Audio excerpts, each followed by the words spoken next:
They say the greatest stories are not about strength, but about heart.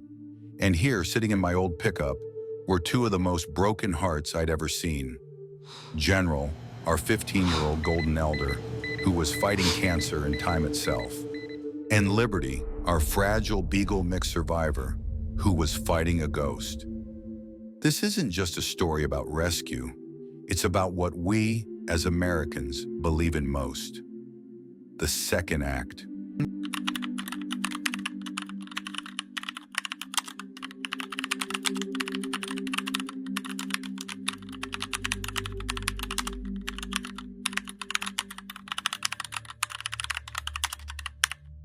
We had only had General for 4 days.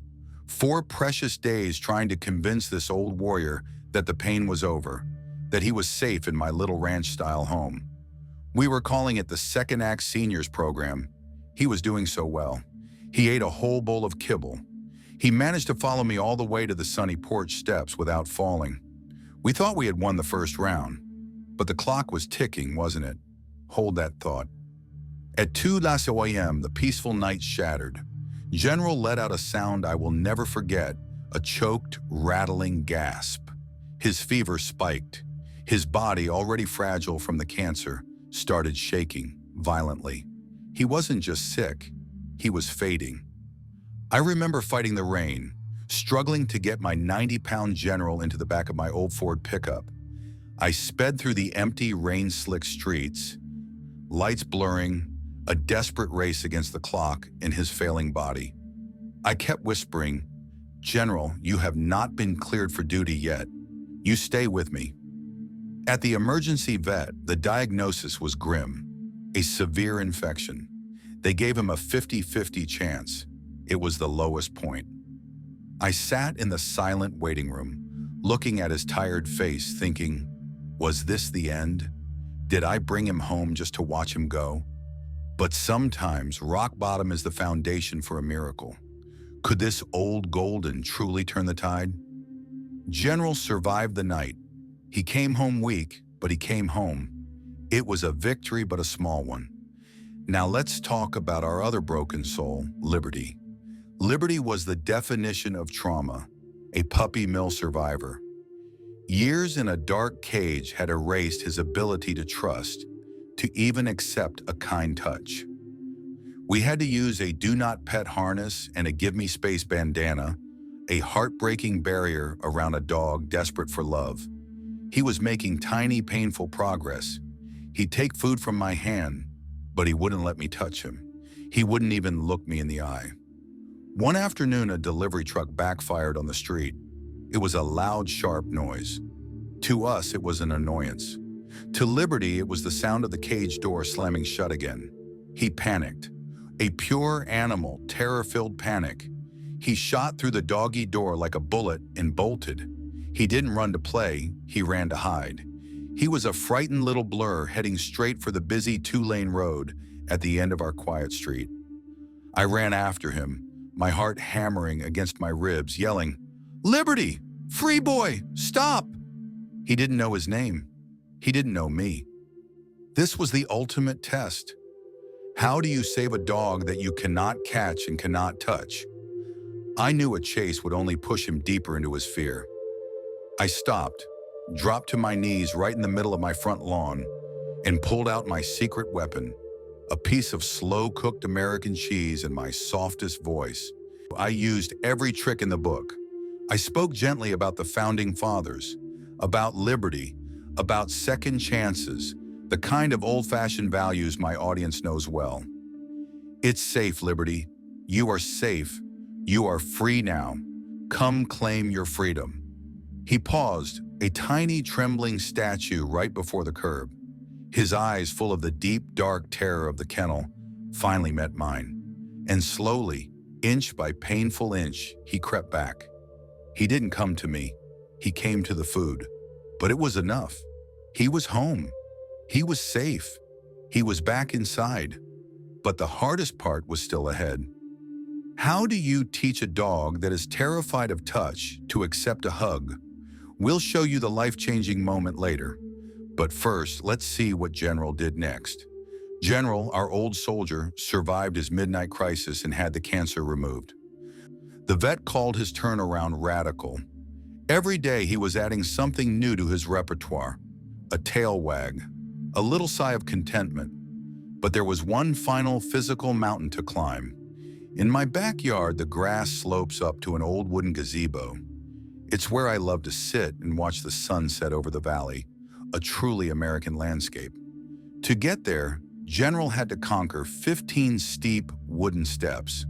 To him, they looked like the Himalayas. For 2 weeks, he would try. He would push his old body up the first 2 steps, his back legs trembling, his good eye focused. He'd slip. He'd fall. He'd look back at me, that expression of deep, old man pain back on his face. My heart ached.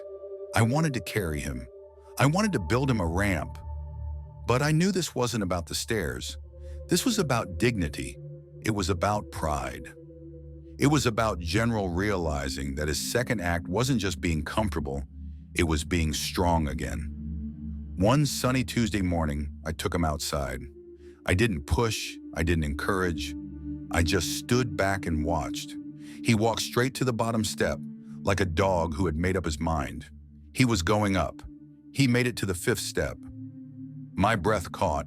He whined, but he didn't stop. He pushed off the wooden railing with his front paws.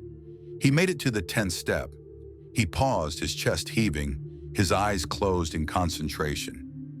Those stairs weren't just wood. They were years of neglect. They were sickness. They were the fear of being alone. And he was fighting them all. Then with a final magnificent grunt, he took the last 5 steps in quick succession. He made it. He was on the top landing. He turned to look at me, and his tail, that beautiful golden tail, wagged, not just happily, but proudly. I knew right then, this dog was not a few days or a few weeks case. He was a survivor. The adoption applications started pouring in. Perfect ones. Families who understood the commitment. But the victory of the stairs, it had changed me. I wanted to keep him. I looked at General, curled up peacefully on the rug in my living room, and the thought was a sweet, tempting poison. I deserve this dog. I saved him. He's mine. This is the toughest moment for any foster. It's called a foster fail when you love them too much to let them go. I sat down and I cried. I wrestled with my conscience. It would be so easy to keep the comfort and the love he gave me. But then I saw his picture. General's adopter was Mr. Harrison, a retired gentleman. Mr. Harrison needed General just as much as General needed a final, quiet, dedicated human. I looked General straight in the eye and said the hardest words I've ever said. "It's not about me, General. It's about your second act." General was ready to go. But what about Liberty? He could survive a panic attack on the street, but could he survive a human touch? You won't believe where we took him next. Stay tuned. Liberty was getting comfortable with me. He was doing those awkward little side hugs, the ones where he would only dare to lift one paw off the ground. He was a one-paw hugger, but his ultimate fear was new people, unpredictable hands. I decided he needed to step outside his comfort zone entirely.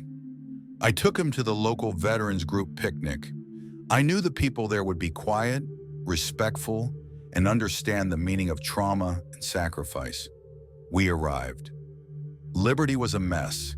He was tense. He was shaking. The crowd was a sensory overload, the smell of barbecue, the sound of laughter. I kept him close, still in his do not pet gear. The real test came when a little boy, maybe 6 years old, fast, loud, unpredictable, sprinted past us. Liberty immediately ducked, his tail clamping down. This was the ghost of his past, the chaotic energy he couldn't process. He was ready to flee. I was about to pull him away when he did something astonishing. Instead of bolting away, he moved toward the quietest corner of the picnic. There sat an old gentleman, Mr. Davies, a decorated veteran in a wheelchair, silent, dignified. He didn't reach out. He didn't even look at Liberty. He just held his hand out, palm down, resting peacefully on his knee. Liberty crept over. He sniffed the air. He sniffed the gentleman's motionless hand. And then, our little beagle mix survivor, who was terrified of human contact, slowly, reverently, placed his head right into the veteran's lap. He wasn't running from fear anymore. He was running to understanding. He felt the veteran's stillness, his strength, his own silent battle. It was a moment of profound, wordless connection. Liberty was telling the world he was ready to trust. He was claiming his freedom in the most beautiful, gentle way possible. It was one of the happiest moments of my life. But the ultimate victory wasn't just General climbing stairs or Liberty finding a friend. The real victory was what happened on the day they both said goodbye. Don't touch that dial. This is the day every foster parent dreams of and dreads. Double Adoption Day. I had decided to let both General and Liberty go on the same day. A bittersweet symmetry. General was going to Mr. Harrison, the quiet, retired gentleman. Liberty was going to a beautiful, peaceful little farm with a large, fenced-in yard. I watched Mr. Harrison, a man who represented the best of the silent generation, gently lead General to his clean, classic sedan. He opened the back door. General, the dog who couldn't walk 3 weeks ago, hopped in gracefully. No pain, no confusion, just a calm, majestic golden elder, ready for his final, honored assignment. As Mr. Harrison started the car, he rolled down the window. General leaned out and looked back at me. It wasn't a sad look. It was a look of complete gratitude. It was as if he was saying, "Mission accomplished, Eleanor. Thank you for my second act." I was already crying, but the tears were not of sorrow. They were of fulfillment. Then came Liberty. His new mom, a soft-spoken woman, knelt down and spoke to him. She didn't use a leash. She used a treat trail. She opened her car door. Liberty, the dog who ran from the sound of a truck, walked confidently to her car. I watched as 2 cars, one heading north and one heading south, drove away from my little ranch home. 2 broken souls, one saved from the body's betrayal, the other from the mind's prison. I walked back inside my quiet, suddenly empty home. I looked at the spot where General had struggled on the floor. I looked at the sofa where Liberty had finally jumped into my lap. And I felt it. Not loss, not despair, but a wave of pure, absolute, unadulterated joy. This is what hope looks like. This is what love, given without expectation, can achieve. General found his final dignity and Liberty claimed his freedom. They proved that no matter how broken the body or the spirit, love is always the best medicine. If you believe that every dog deserves a second act, if you were moved by General's courage or Liberty's trust, then please don't let this story end here. Hit that like button for them and leave a comment below telling me which dog's moment touched your heart the most.